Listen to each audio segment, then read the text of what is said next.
Rico is the program co-chair. And it really exemplifies the MFA design program, where our philosophy is that students need to not just shape content, but they really need to generate an idea. Among the projects, a website where creative professionals can barter for services, and these cards to help budding stagehands learn the ropes. Even though this exhibition is coming down, all of these projects will continue with an online component and video podcasts. As for Khan, she believes with a new king in power who supports women's right to drive, now is the time for change in Saudi Arabia. Her efforts could accelerate that. For more details, go to ny1.com. Stephanie Simon, New York 1. Okay, so Arij Khan came to us from Saudi Arabia. That's where she studied. She actually went back after graduation. Close to her heart was the idea that women cannot drive, not by law, but by religious decree, as it were. And she went back during her break to actually try her scheme out, dressed up as a man, drove. When she came back, she produced a pristine thesis proposal. And last year we actually started presenting our proposals in a theater that the School of Visual Arts recently bought.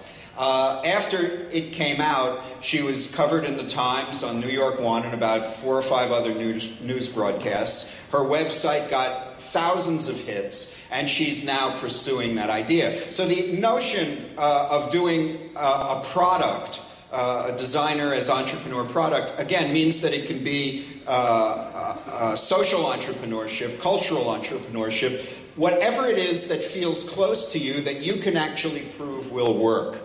The next one is also a campaign. And the campaign is about greyhound dogs. I don't know whether you have many greyhounds here, but in Florida of the United States, greyhound dogs are used as racing animals.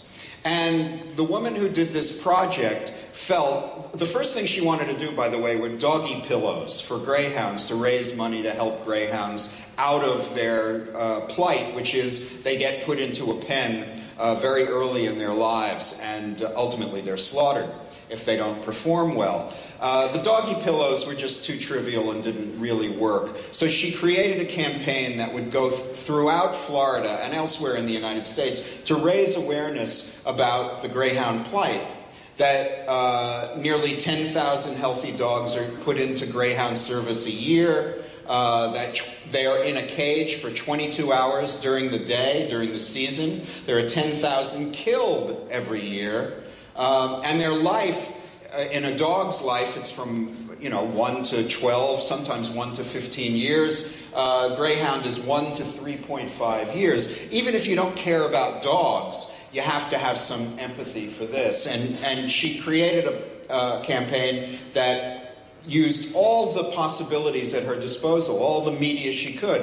The website, T-shirts, video podcasts, and demonstrations as well, which you don't see here. This is a very different project. This is called Stellaria. And the student who did this, I think, stayed up at the night, during the night and looked at the stars. There might have been something a little wrong.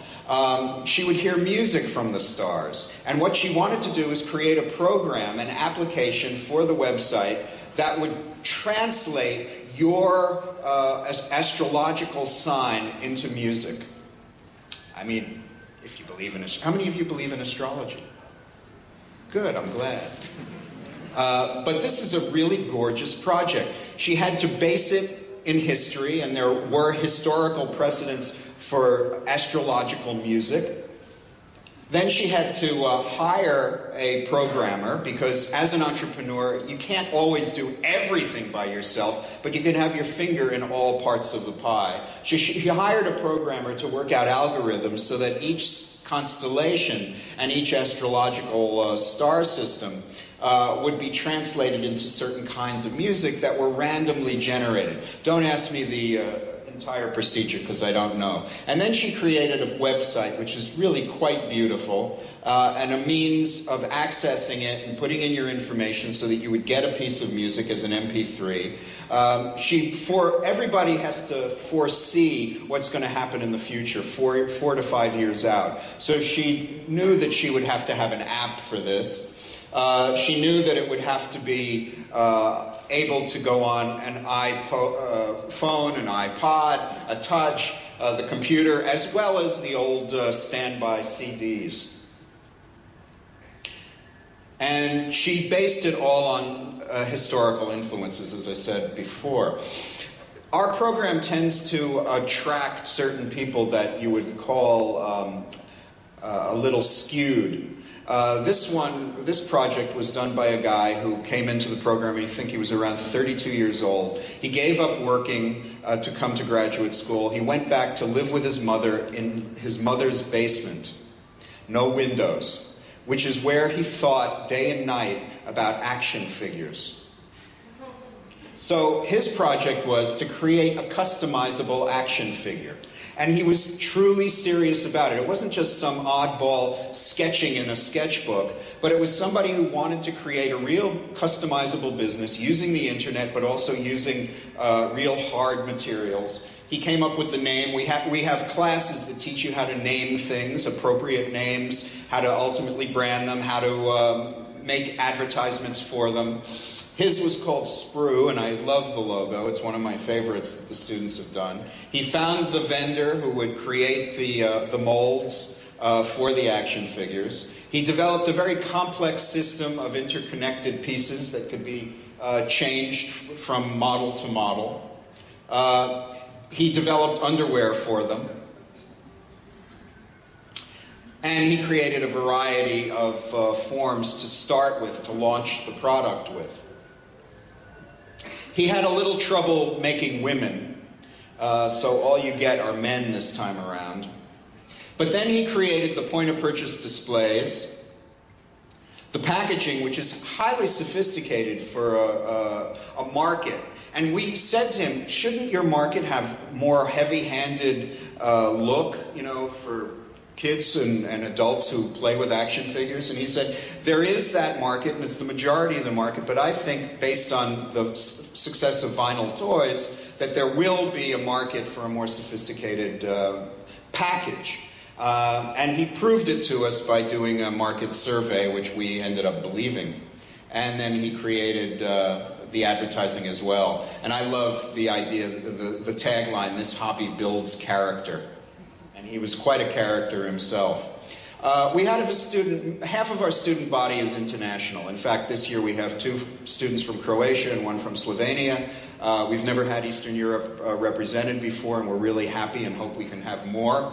But this woman is from Mexico City. Her name was Luisa Gloria, and she looked into her heart and said, what is it about Mexico that troubles me the most? And what it is corruption. Mexico is known for 3 things: hot foods, drugs, and corruption, and sun, and nice people. So she decided to first copy the traditional votives of Mexico, these tin plates that are painted on very crudely, usually with some sort of prayer or bromide. But she created something to go on them, and that was Saint Ernesto, the patron saint of corruption, or anti-corruption. And Saint Ernesto, she had to, you know, it's nice. It's like a college senior project. How do you make it into a real thesis? And she actually felt and believed and proved to us that she could make it into a campaign that could also be alternately used as an art project and a commercial project, whereby people who cared about such issues could be introduced to issues related to the corruption in her country. And San Ernesto himself, and there he is amidst other more traditional artifacts, has no face. He has a mirror. So every time you look into San Ernesto to pay homage or pray or whatever, you see yourself. Yourself is the person that can cure or help to cure corruption in Mexico. She had the figures done quite beautifully, I may add, in Mexico. She had many of them made, and she sold some of them to religious article shops. And she also created conceptual art environments. So here's a San Ernesto bar where you can get all sorts of drinks, particularly tequila, that will put you in touch with corruption. Here is San Ernesto, probably drunk to the gills because of the red. She